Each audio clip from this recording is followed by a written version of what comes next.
Hey guys, welcome to Strangeplay. I'm Rik, I'm Elena. and this is our first impressions video for the Swords of Ditto on the PlayStation 4.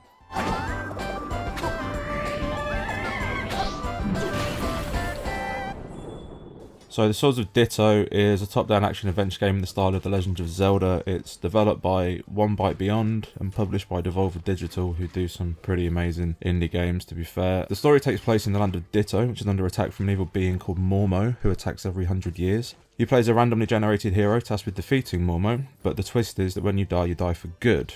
Time moves forward 100 years and you start the adventure again as the next randomly generated hero tasked with defeating Mormo, and so on until she's finally defeated. So we played it for a couple of hours last night and are starting to get a good feel for the game. So what do you think to it so far? I am really enjoying it because you got to play it a little bit the other day. It was my very first time playing it. So for me, I was really enjoying the fact that it was super easy to jump into. The gameplay is very intuitive. It's a very intuitive interface. It did take a little while when you first started the game for me to figure out how to get in there, but I just had to press A button and then boom, generated my character. Well, in all fairness, it doesn't explain. Like a lot of games, when you've got a second player coming in, it will say player 2 press X or something, and this just kind of leaves it for you to figure out for yourself. Which, minor complaint, but it kind of makes sense at the same time. So, we probably should have known that, seeing as we've been playing games for 30 odd years. Yeah, but we got there in the end. The other thing I really love is just the little details of the game, as well as the overall look of things. Like, the game is definitely from the perspective of a child. So you're being led by a glowing dung beetle who basically tells you what to do. And the weapons are toys of legend. So what did we have? We had sort of a Nerf gun kind of. Yeah, I can't remember what they were called, but we had a Nerf gun and one was a laser pointer. Yes, like a laser the pointer laser ring. ring based on laser pointers. And the boosts are all stickers that you can put on yourself. Yeah, you get your health back from eating chocolate and donuts and burgers and stuff. And sushi. And sushi, that most child-centric of foods. Yes. But it reminded me a lot of Costume Quest, as far as if instead of, Costume Quest is more of a turn-based RPG, and then this is more of a Zelda style. So you mean like RPG. So kind of like aesthetically and like stylistically. Yeah, and a little bit of the emotional beats of as far as when you're fighting and how you protect yourself and armor up. Yeah, it has a very similar humour to it as well, I found, from playing them both. It's quite silly. They're both quite silly. But not in an overly cutesy, twee way. Yeah. So what do you think to the gameplay? Like, what do you think about how it plays? So we played it on sort of the regular setting. So I imagine with more playing, we would want to raise the stakes up a little bit later. However, I died a couple of times just from not paying attention. Yeah, that's the thing. Like you died a couple of times. I didn't. It's tough, I think. I don't think we need to raise the stakes at all just yet.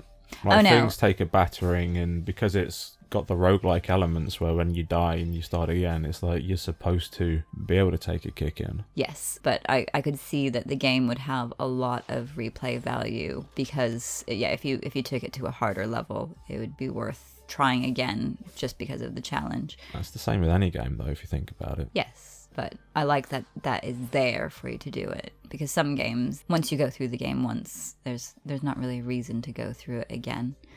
But it'll be interesting to see what the end game is, because we haven't actually completed the game. We're just giving first impressions now, so. Yeah, like I'm going to wait until we've played it for a bit longer before I say if we need to ramp the difficulty up or not, because it's the beginning of the game. Yes. Like, it's not going to throw us down a hole. Like, it isn't Dark Souls. No, I'm not. It wants people to play it. I'm not planning on doing that. I'm just thinking long-term longevity of the game. So, we've compared it to Zelda, because it is very Zelda-like, especially the old SNES ones. So how do you think it controls? I felt the controls were really responsive. It's basically point yourself in a direction and go.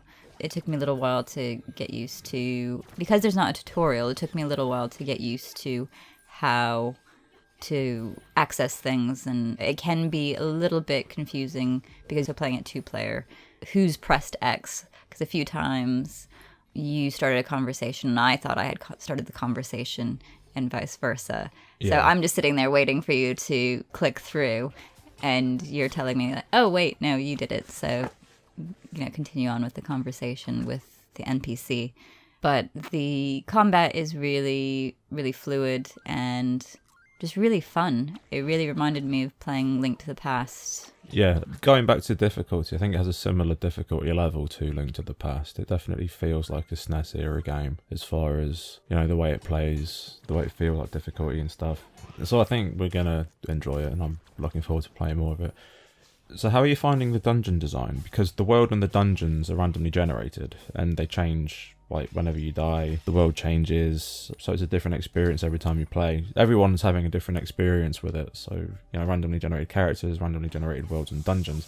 How do you think that the dungeons are working? Because in games like Zelda, the dungeons are very intricately designed to be puzzle heavy and to be able to go through it a certain way. But in this, it's randomly generated with random puzzles and random enemy placements and all things like this. But from the 2 dungeons that we've done so far, I think it really works. Yeah, I would agree. We had laser rings that we needed to use to jump around one of the dungeons.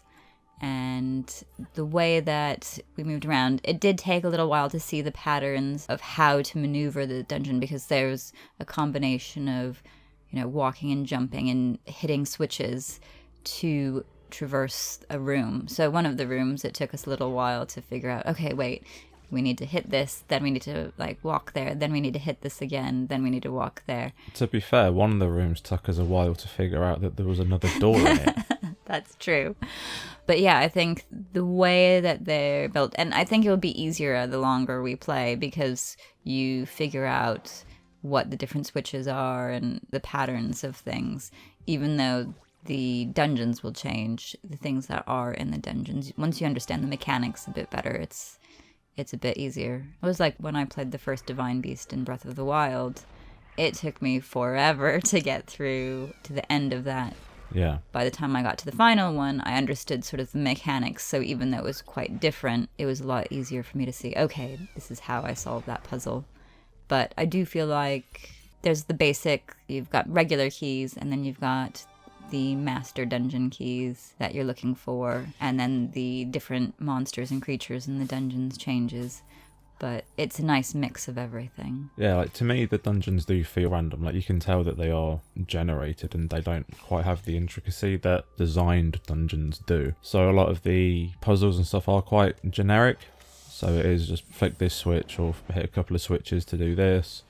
Avoid these enemies, use whatever power-up you've got to do this and stuff like that. But it works. They're challenging. They make you think. It could have just been a case of running through, hitting everything and, no challenge, but you do need to think about it. The enemies take a kick in as well, so if you aren't careful, then you can get messed up, as you have a couple of times. Yes, and then it's very cute because once you fall, if you're playing with another person, the other character can go over and give you a hug, and the hug revives you. Yeah, at the cost of the other player's health. Thank you. Yeah.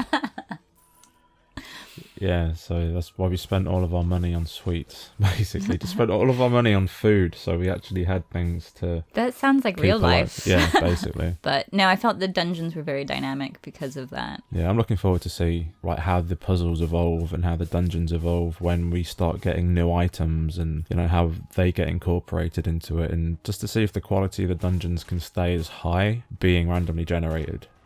Because it was easy at the beginning of the game, what we've played, because there isn't that many items that we have, or we've got Toys of Legend, sorry. So the combinations aren't going to be that advanced.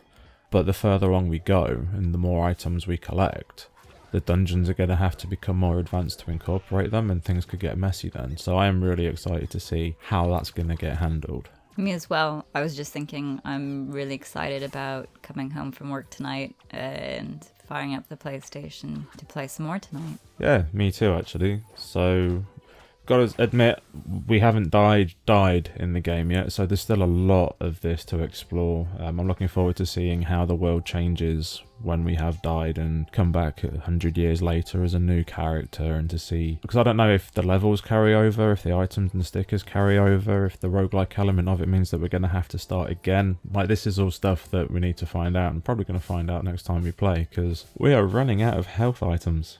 So what do you think to the visuals? So cool, like just really fun.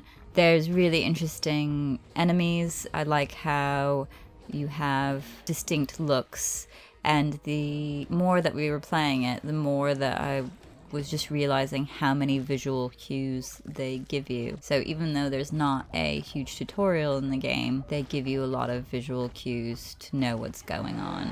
How do you mean? So one of the things you can do to level up is help out some of the NPCs. And you had noticed one of the characters had a star above their head. Yeah.